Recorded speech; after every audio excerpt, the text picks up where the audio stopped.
Hello Booktube, c'est Jess et bienvenue aujourd'hui sur ma chaîne pour une nouvelle vidéo.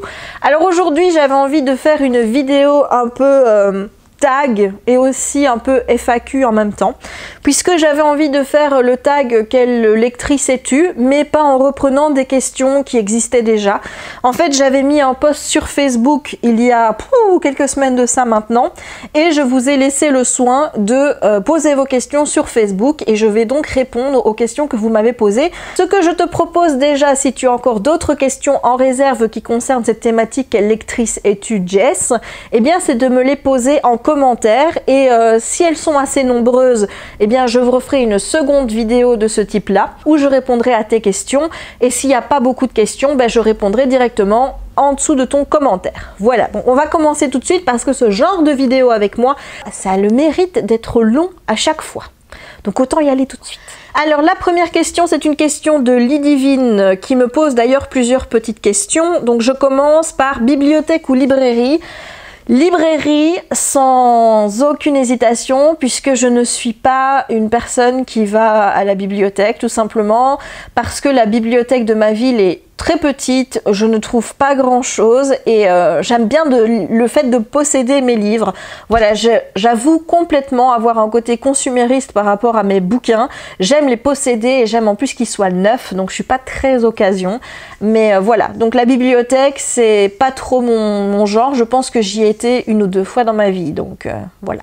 Alors, achat neuf ou occasion, ben voilà, je pense déjà avoir répondu à ta question. Je suis beaucoup achat neuf, tout simplement parce que j'aime bien être la première personne à ouvrir le bouquin et à le lire. Maintenant, ça me dérangerait pas de lire le bouquin de quelqu'un d'autre ou d'en acheter en occasion si je tombais sur de bonnes occasions, mais j'ai pas vraiment de bouquinerie dans mon coin, ou alors je pense qu'il y en a une, mais c'est plus quelque chose, tu vois, où c'est des magasins pour les gens qui n'ont pas beaucoup de moyens. Et étant donné que moi j'ai les moyens de m'acheter des livres, je ne m'autorise pas le droit à acheter des bouquins dans ce genre de commerce, tout simplement parce que je me dis que d'autres personnes qui n'ont pas les moyens ont peut-être plus la nécessité d'avoir ces bouquins-là. Donc comme on ne trouve pas non plus 50 000 exemplaires de chaque titre, ben, je préfère laisser un titre à quelques cents à quelqu'un qui n'a pas les moyens de s'acheter un livre neuf pour que cette personne puisse lire, tout simplement, et moi me l'acheter neuf. Voilà, ça c'est ma philosophie, elle vaut ce qu'elle vaut. Sur le net, je n'ose absolument pas commander en occasion parce que j'ai toujours peur de l'état du livre, même si je ne suis pas non plus à cheval dessus. Parce que parfois quand tu vois comment tes livres arrivent d'Amazon, déjà tu as la haine parce que là tu les as achetés neufs et que c'est un peu plié ou quoi que ce soit. Je suis pas une emmerdeuse au point de me dire bon je renvoie le livre. Si vraiment il est abîmé, là je vais faire la démarche, mais si c'est vraiment un tout petit truc, c'est pas encore trop grave. Mais voilà, j'ose pas commander en ligne pour ces raisons-là. Et en bouquinerie, c'est vrai que j'ai tendance à me dire, il y a sûrement quelqu'un qui n'a pas les moyens, qui aura plus besoin d'acheter ce livre-là à ce prix-là que moi qui peux me l'acheter en neuf. Voilà. Alors, librairie indépendante, grande surface, internet ou peu importe. J'aurais tendance à dire peu importe, je m'en fous un peu de l'endroit où j'achète mes bouquins. Je suis grande consommatrice d'Amazon. Je sais qu'il y en a à qui cette réponse ne va pas plaire du tout, mais moi c'est la facilité, je peux commander mes livres de chez moi. Quand je les achète en anglais, c'est évidemment plus facile de les acheter sur Amazon. Je les achète plus sur Amazon que sur The Books Depository parce que sur Amazon le délai de livraison est plus court, surtout que je suis Prime. Donc Amazon en tout premier, ensuite ce sera des magasins comme Fnac, les grandes anciennes. J'avoue que je ne suis pas librairie indépendante. Voilà. Mais je vous dis, c'est une question d'environnement aussi. Dans ma ville, il y a une librairie et le libraire, je ne l'aime pas. C'est-à-dire que c'est quelqu'un qui ne me paraît pas avenant, qui ne me paraît pas sympathique, et il n'y a rien à faire, je ne me sens pas à l'aise face à ce gars-là, et je n'aime pas aller dans sa librairie. Donc forcément, c'est vrai que le contact, comme il n'est pas bon avec le libraire, j'ai tendance à pas y aller. Et quand je vais dans des plus grandes villes, quand je vais à Namur ou à Louvain-la-Neuve, il y a un Agora, ou alors il y a une Fnac ou des choses comme ça, et c'est vrai que je vais pas forcément dans les librairies indépendantes non plus. Ensuite, tes habitudes de lecture en fonction des saisons. Il n'y en a pas spécialement, je ne suis pas une lectrice en fonction des saisons. Maintenant, plus par rapport à certaines périodes, c'est-à-dire à Halloween, je vais vouloir lire des bouquins qui sont plus sur le sur le thème du frisson, de la peur. Là, j'ai lu pas mal de Stephen King, par exemple, récemment. Pour Noël, je vais essayer de me faire quelques titres qui soient sur la thématique de Noël. En été, je vais peut-être lire un peu plus de romans, ce genre de choses-là. Mais à part ça, je fais pas trop attention à mes lectures par rapport aux saisons. C'est plus par rapport à des petits événements ou à à Noël ou à des fêtes, mais pas par rapport aux saisons. Comment choisis-tu tes lectures? En fonction de challenge, juste au feeling ou un mix des deux? Alors, je ne fais pas de challenge, aucun, je pense. Le seul challenge que je me fais annuellement, c'est le challenge Goodreads, où je choisis un nombre de livres à lire pour l'année. D'ailleurs, j'ai terminé mon challenge 2017.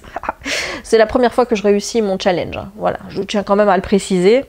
Donc, c'est le seul parce que je n'aime pas me mettre des contraintes. C'est-à-dire que même me faire une pile à lire, ça ne va pas. Parce que au moment où je vais faire ma pile à lire, je vais avoir envie de lire tel ou tel livre. Mais une semaine après, peut-être que j'aurai envie de lire d'autres livres.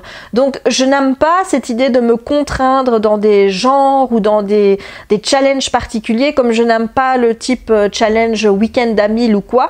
Parce que je fais tout le temps autre chose sur ma journée. Je ne peux pas me dire sur ma journée, je vais passer mon week-end, il faut absolument que je lise 1000 pages. Non, ça ne va pas, c'est quand j'en ai envie.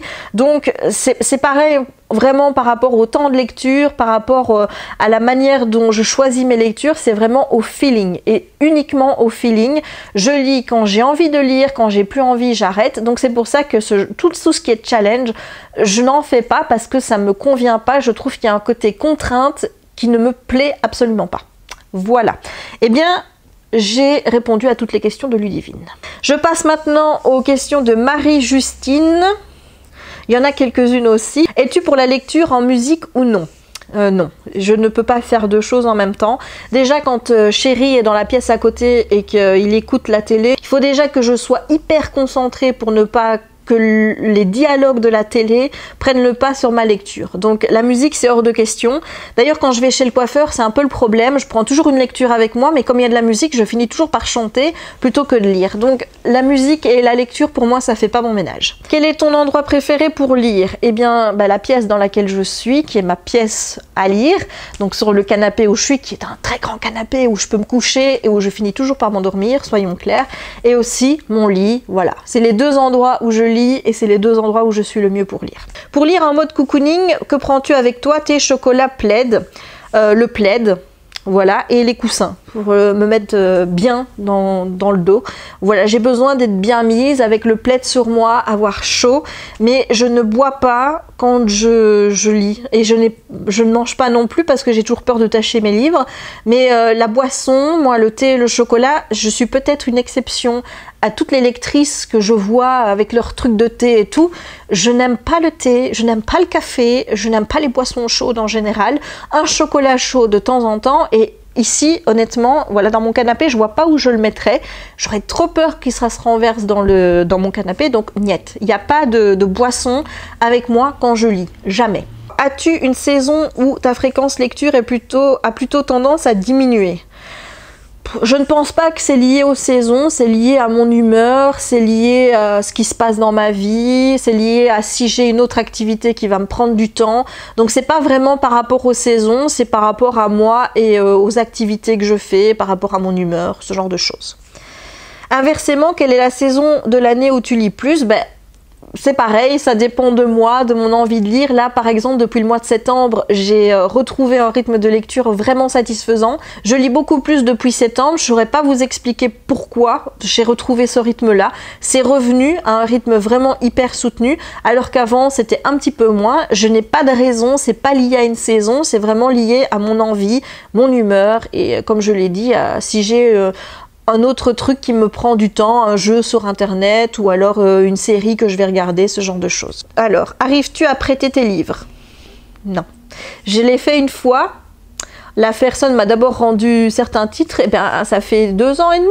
Ouais, presque 3 ans, je crois qu'il y aura 3 ans au mois de janvier, qu'elle a toujours un de mes bouquins. Donc Sandra, je te fais un appel, si tu regardes cette vidéo, j'aimerais bien récupérer le livre que tu as toujours de moi. Voilà, merci. Alors, quelle est la meilleure adaptation cinéma d'un roman? Alors ça, c'est pas vraiment une question qui a un rapport avec ma vie de lectrice, mais bon, je vais quand même y répondre. La meilleure adaptation pour moi, ça reste Nos étoiles contraires parce qu'elle est vraiment très fidèle. C'est une adaptation que j'ai vraiment beaucoup aimée. Sinon, les Harry Potter, évidemment, ça reste de très bonnes adaptations malgré que sur certains tomes, il manque certains éléments. J'ai bien aimé les Twilight aussi. Voilà, ça en est terminé pour les questions de Marie-Justine. Maintenant, je passe aux questions de Illyrio. Donc, que t'apporte la lecture VO que ne t'apporte pas les traductions françaises? Déjà, le style de l'auteur. Parce que quand on dit j'aime le style de l'auteur, d'un auteur anglophone qu'on a lu en français, j'ai envie de dire que c'est pas le style de l'auteur qu'on aime, mais c'est le style du traducteur qui prend de toute façon une certaine liberté dans la traduction du texte. Puisque une phrase en anglais peut être traduite d'une façon A, d'une façon B, voilà. Donc il y a de toute façon l'intention du traducteur dans la traduction. Donc quand on dit j'ai aimé le style de l'auteur, non, t'as aimé le style du traducteur, t'as pas aimé le style de l'auteur. Enfin vous voyez, c'est pas vraiment le style de l'auteur. Donc déjà, quand on lit en VO, on a le style de l'auteur. On est confronté avec le style de l'auteur. Il n'y a pas quelqu'un qui est passé derrière pour le traduire dans la langue et pour y mettre sa manière de parler ou alors l'interprétation que lui fait de ce que l'auteur a écrit en anglais. Donc ça, c'est déjà une première chose. Deux, ce que ça m'apporte, c'est d'avoir des plus beaux bouquins puisque les couvertures sont beaucoup plus jolies en anglais. D'avoir aussi des sagas qui sont plus complètes. Puisque certaines traductions ne sont pas suivies, et bien moi je peux toujours lire la suite en VO et ça m'apporte aussi une certaine aisance à pouvoir lire une autre langue et apprendre cette langue. Donc il y a plein d'avantages à lire en VO. Moi je préfère beaucoup plus.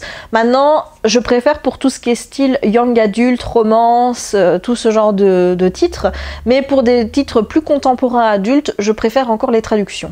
Voilà, donc ça dépend en fait le type de livre, mais le young adult, je pense que je ne le lirai plus qu'en VO. Maintenant j'ai un Stephen King que j'ai acheté, donc le tout dernier qui est sorti. Honnêtement, quand je vois les traductions, je me dis qu'elles sont déjà pas bonnes. Ça me fait peur de lire Stephen King en anglais, mais je me dis qu'il va falloir que je teste. Obligé. Ensuite, si tu ne devais garder que 5 ou 10 livres de ta bibliothèque, quels seraient-ils? Je suis pas sûre vraiment que ce soit un rapport avec la thématique ma vie de lectrice, mais les livres que je garderais, évidemment, c'est la trilogie ACOTAR, que vous avez là. Puis maintenant, il y a celle-ci qui est ajoutée, qui est la trilogie World Walker, que j'ai adorée, dont vous avez une chronique qui est sur la chaîne, si ça vous dit. Les Harry Potter, évidemment, des livres qui m'ont touchée. Je peux pas en désigner 5 ou 10 parce que ce serait vraiment les titres qui vont me popper en premier dans la tête et c'est pas toujours les 5 qui vont être les plus significatifs. Tu vois ce que je veux dire? Voilà. Donc je n'aime pas ce genre de questions de demander des livres en top 10, j'aime pas ça. Je passe maintenant à la question de Kevin Crouton, mon petit crouton adoré, je lui fais de gros bisous. Donc, un genre de livre que tu ne pensais pas aimer il y a encore quelques années. Eh ben, Stephen King. Voilà, j'en parle beaucoup de King dans cette vidéo, mais je pensais pas du tout aimer ce genre parce que j'aime pas les lectures qui font peur, en fait. J'aime bien le côté thriller. Quand il y a des meurtres ou ce genre de choses, j'arrive encore à gérer mon stress. Voilà, mais quand il s'agit vraiment de trucs d'horreur avec des fantômes ou ce genre de choses, des choses surnaturelles qui font vraiment peur, comme ça, par exemple, et bien là, je flippe ma race et je n'ose pas lire. Pourtant, Stephen King, vous avez Misery, qui n'est pas un livre où il y a du surnaturel ni rien. Je me suis refusée de lire Misery parce que j'avais vu le film et qu'il m'avait vraiment foutu les chocottes. Voilà, maintenant je l'ai lu. Honnêtement, ça m'est passé. C'est une lecture que j'ai vraiment beaucoup appréciée. Vraiment, le genre horreur, c'est pas un genre auquel je voulais me frotter. Et maintenant, j'ai envie de me faire peur. Voilà. Comme quoi, on peut changer en vieillissant. Ensuite, Mallory me demande, on a toutes et tous connu des gens qui jugent nos lectures, quelle réponse leur ferais-tu à ce jour? Moi, ce que je leur dirais, c'est, écoute, occupe-toi de tes affaires. Voilà, moi, je ne critique pas ce que tu lis, je ne critique pas ce que tu fais, alors laisse-moi faire, c'est ma vie. Si t'aimes pas, ok, mais chacun sa vie et les vaches seront bien gardées, j'ai envie de dire. Voilà!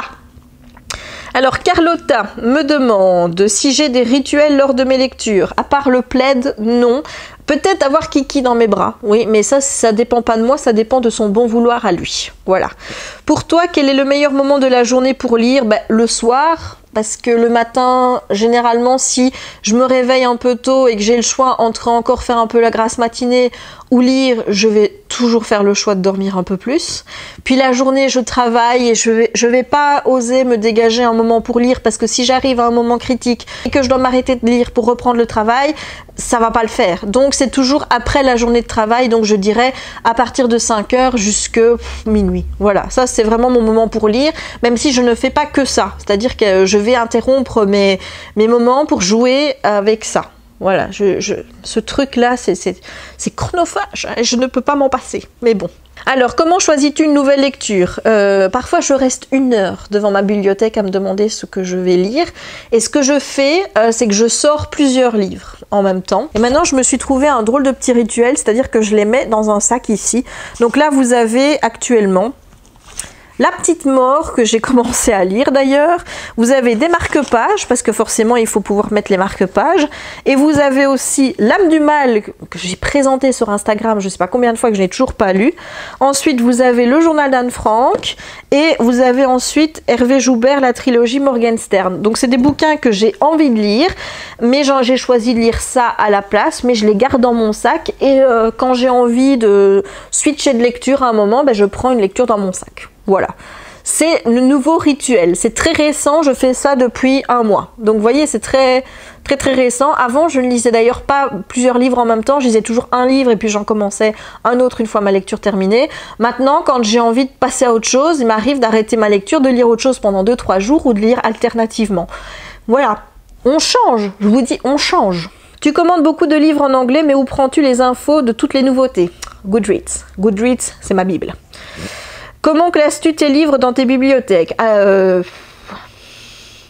n'y a pas vraiment de classement. C'est-à-dire que c'est au Vogelpick, moi. C'est oui, toi tu irais bien là, là tu es beau, tu vas là. J'ai essayé de faire des étagères où j'ai mis que des hardbacks, des étagères où il n'y a que des paperbacks, mais il n'y a aucune cohérence de pourquoi ça est mis avec ça. Voilà, il y a une étagère où il n'y a que des livres avec le harcèlement scolaire, il y en a une où il n'y a que des livres sur le véganisme. Donc là, j'arrive encore à les regrouper, mais sinon, pour le reste, c'est là où je trouve de la place. Hop, voilà. Mais je n'ai pas de rangement spécifique et c'est pour ça aussi que je ne veux pas faire de bookshelf tour, parce que je ne suis pas comme certaines à vouloir faire un rangement par couleur ou par ordre alphabétique ou par maison d'édition. Je ne fais pas ça. Moi, c'est n'importe comment. Ça me correspond. Je suis un bazar ambulant. Voilà. Quel livre privilégies-tu le plus en hardback et au contraire en paperback? Alors, les hardback, je les privilégie quand il n'y a pas le paperback, déjà. Et aussi quand c'est vraiment des sagas qui me plaisent et dont la couverture me... Voilà. Genre les Cinder, j'avais vraiment envie de les avoir en hardback. Il y a d'autres sagas comme ça que j'ai vraiment envie d'avoir en hardback. Souvent, c'est parce qu'il n'y a pas encore le paperback qui est sorti.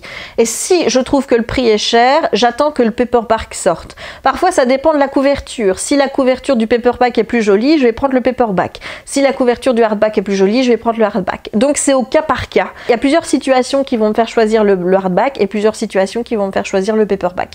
C'est vraiment du cas par cas, j'ai pas de règles spécifiques, ça dépend vraiment de plein de choses. Préfères-tu, d'après ton expérience, l'édition anglaise ou américaine? Américaine.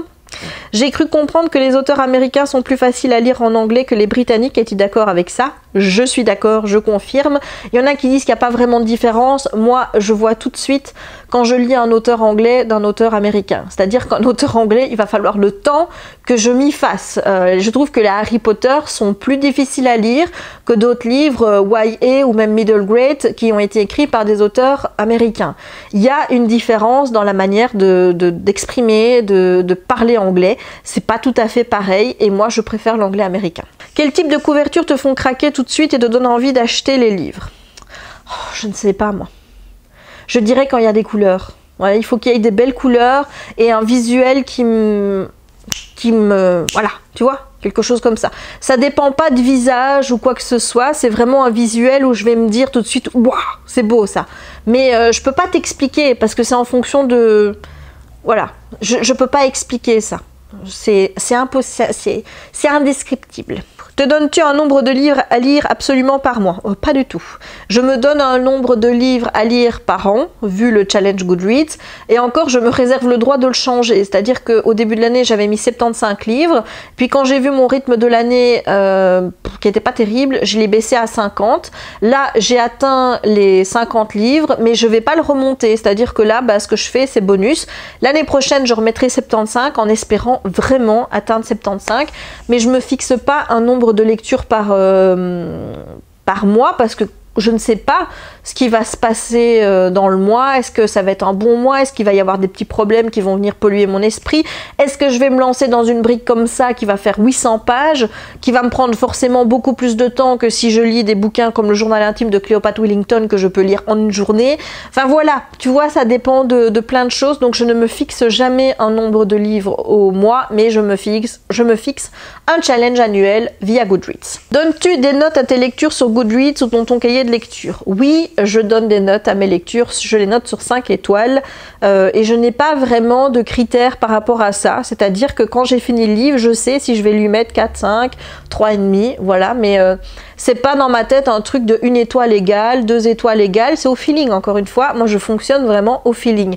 Il m'est déjà arrivé par exemple avec Akotar, je lui avais mis 5 étoiles et puis quand j'ai lu Akomaf, j'ai été baissée à Cotard d'1 étoile parce que pour moi, Maf méritait vraiment le 5 parce que le tome était meilleur que le premier. Donc je voulais pas qu'ils aient la même note. Voilà. Donc, comment te dire? C'est indescriptible les choses que je fais. C'est comme ça. Alors, Michel me propose, as-tu toujours de la lecture avec toi? C'est rare quand je me balade sans un bouquin avec moi, même si je sais que je ne vais pas l'ouvrir, il y a toujours le livre qui est dans mon sac. Y a-t-il un genre de livre que tu ne liras jamais? La poésie. Voilà, je peux être à 100% sûre que ce ne sera jamais un genre que je vais aimer parce que je suis totalement réfractaire à tout ce qui est rime et poésie. Je déteste ça, vraiment. Aimes-tu la poésie? Non, voilà. Quel est ton classique préféré? Je lis pas beaucoup de classiques, j'essaye d'y remédier. Pour le moment, je dirais Orgueil et Préjugés de Jane Austen parce que des classiques que j'ai lus, c'est vraiment celui qui m'a le plus plu. Alors, Vania me demande combien de livres par mois lis-tu? Comme je l'ai déjà dit, ça dépend du mois, ça dépend du nombre de pages, du temps que je vais consacrer à la lecture. Donc, je n'ai pas de nombre de livres, mais je dirais minimum 4 et puis après ça peut être plus. Quand tu as une panne de lecture, comment fais-tu pour y remédier? J'attends que ça passe en fait. Voilà, je me force pas. Si j'ai pas envie de lire, je lis pas. Et si j'ai envie de faire autre chose, je fais autre chose jusqu'à temps que j'ai envie de lire, tout simplement. Quel est le genre de livre que tu lis quand tu as le cafard? Quand j'ai le cafard, je sais pas lire. Voilà, donc ça résout la question. Alors, Julie me pose comme question, quand tu choisis un livre, c'est plutôt par la couverture ou la librairie? Je ne demande jamais au libraire des conseils, c'est très rare, donc c'est pas par le libraire. Par la couverture, c'est déjà arrivé, parce qu'en ont dit les booktubeurs aussi. Il y a beaucoup de titres que j'ai notés juste parce que des booktubeurs en ont parlé sur leur chaîne, et puis après j'ai envie de me les acheter. Aussi, je fonctionne par la couverture, par le résumé, ça dépend encore une fois. Tes 5 marque-pages préférés? Je n'ai pas de marque-pages préférés, j'utilise les marque-pages Book Depository en général qui sont envoyés quand on achète un livre. C'est quoi tes goodies de lecture préférés? Tes bougies inspirées de romans, tote bag? Je n'aime pas le thé, je n'ai pas de bougies inspirées de romans, j'utilise des Yankee Candle que j'allume quand j'ai envie d'allumer une bougie, et le tote bag, comme je te l'ai dit tout à l'heure, c'est le tote bag que je balade avec tous les livres que j'ai envie de lire pour le moment. Mais à part ça, je n'ai pas de goodies de lecture préférés. Par rapport aux autres booktubeurs, je pense que je dois être un extraterrestre pour vous, hein, mais c'est comme ça. Alors, ton adaptation de roman préféré, j'ai déjà répondu à cette question. Un endroit où tu aimes particulièrement lire, j'ai déjà répondu à cette question.